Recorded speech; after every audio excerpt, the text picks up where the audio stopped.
자, 김현태 아나운서. 은퇴사 시작합니다. 이게 뭐야? 내 아들 데려와서 같이 살 거니까 그런 줄 알아? 세다. 이게 뭐예요? 뭐 일단 제 소개를 간단하게 좀 하고 시작을 하겠습니다. 저는 그 KBS에서 31년 동안 근무를 했고요. 네. 뭐 아나운서로 이제 아나운서 실장까지도 했고, 네. 아나운서 국장까지도 했기 때문에 네. 이제 많은 분들이 뭐 이상적인 삶을 살았다 아니면 좀 무난한 네.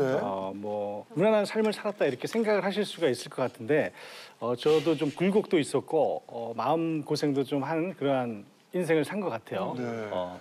그게 이제 제일 큰 게 제가 이혼을 했습니다. 2002년도에 이혼을 했습니다. 그러니까 뭐 지금 22년 정도 됐죠. 근데 이제 당시만 하더라도 지금 같이 좀 이혼한 사람이 많지는 않았어요. 그렇기 때문에 약간의 흠이었던 시대였습니다. 2000년대 초반까지는. 그래서 이제 그런 상황에서 제가 아들 둘이 있는데 당시에 3살, 7살이었었어요. 특히 둘째는 만 18개월.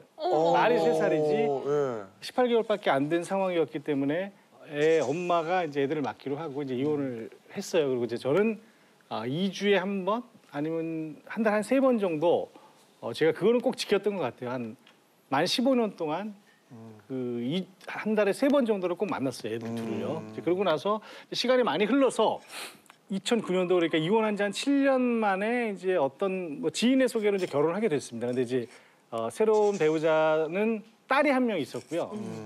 딸은 아빠가 키우고 있었어요. 그쪽은. 그래서 이제 우리 둘이 2009년부터 이제 살게 되고 뭐 주말에 물론 지금 배우자와도 가끔 만났습니다. 우리 아들들이. 그렇게 이제 지내고 있다가 2017년 그러니까 둘째가 18살 그러니까 저랑 헤어진 지 15년 만에 네. 자기가 이제는 아빠랑 살아야 되겠다는 거예요. 근데 만 18개월 때 헤어진 아들이 아빠랑 살겠다고 했을 때 어떤 문제가 있었을까 굉장히 궁금했어요. 보통은 엄마랑 살고 싶어 하죠. 그리고 배우자가 엄마가 아니니까. 그런데 물어보니까 이제 엄마가 좀 바쁘시고 자기는 고등학생으로서 이제 좀 굉장히 중요한 시기인데 엄마보다는 아빠가 더 규칙적인 생활을 하는 것 같은 거예요. 그러니까 더 케어가 돌봄이 좀 더 될 것 같다 이렇게 생각해서 큰 결심을 했더라고요. 그러네. 근데 이제 굉장한 결심이죠. 근데 이제 제가 그때 순간적으로 이 생각을 했어요. 그럼 어떻게 답을 할까요? 안 돼. 뭐 이렇게 답을 할 수도 없을 것 같아요. 그렇죠. 아들이 거의 아빠랑 뭐 살겠다고 하는데. 예. 그리고 슬픈 얘기지만 생각해 보니까 제가 7살, 3살에 헤어졌기 때문에 애들이 학교 가는 걸 한 번도 못 봤어요. 등교하는 걸. 그걸 보고 싶은 거예요. 그런 마음에 그리고 아들이 뭐 아빠랑 살겠다는데 뭐가 문제가 있겠어? 내가 직장도 있고 그래서 오케이를 했어요. 그리고 이제 집에 와서 통보를 한 거죠. 야, 같이 살게 됐다. 그게 큰 문제인데요. 예? 그럼 어떻게 해요? 그럼 어떻게 해요? 그럼 어떻게 해요? 아니 같이 살고 계신 분한테 그러니까 아들한테는 얘기하시는데 이제 오는 게 집이 문제다. 그 이제 오게 됐다 그래서 왔어요. 근데 이제 물론 우리가 재혼하기 전에 어떤 일이 생겨서 당신 딸이 만약에 우리 집에 와서 살 경우에도 나도 흔쾌히 같이 살겠다 그 약속을 했어요. 근데 이제 이런 일이 벌어질 줄 몰랐던 거죠. 뭐 당연히 애들이 거기 어렸을 때부터 그쪽에서 자라고 있었으니까. 근데 이제 이런 일이 벌어져서 이제 애가 왔어요. 근데 이제 18살 남자애가 갑자기 온 거잖아요. 그렇죠. 이제 저희 와이프는 굉장히 당황스럽죠. 고등학교 2학년이면 그 특유의 그 사내 남자 그 향도 있고. 맞아. 그리고 또 키도 180 정도 되는데 이제 이런 애가 집에서 여름에 왔다 갔다 그러면 얼마나 불편하겠습니까? 근데 뭐 어떻게 해요? 이제 살아나가야죠. 근데 두 사람이 MBTI라고 요즘에 그 성격 그 16개 있잖아요.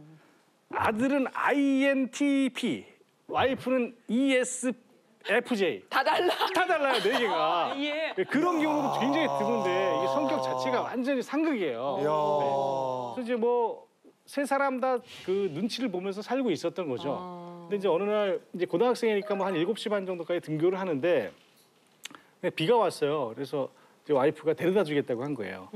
근데 이제 조금 늦게 나왔나 봐. 그래서 이제 잔소리를 했죠. 와이프가 이 시간 좀 잘 지켰으면 좋겠다. 근데 내리면서 아들이 그 얘기를 했대요. 안 데려다 줘도 돼요. 사춘기 시대. 네. 근데 두 사람 다 대단한 게 그 이후로 한 번도 안 데려줬어요. 아이고야.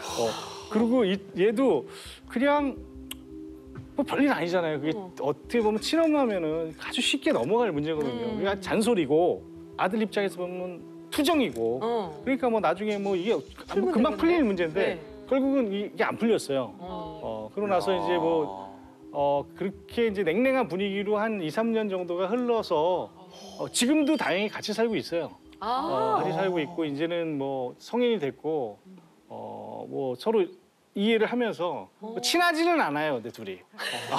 표정 봐. 야. 둘이 친하지는 않은데 또 하나는 이제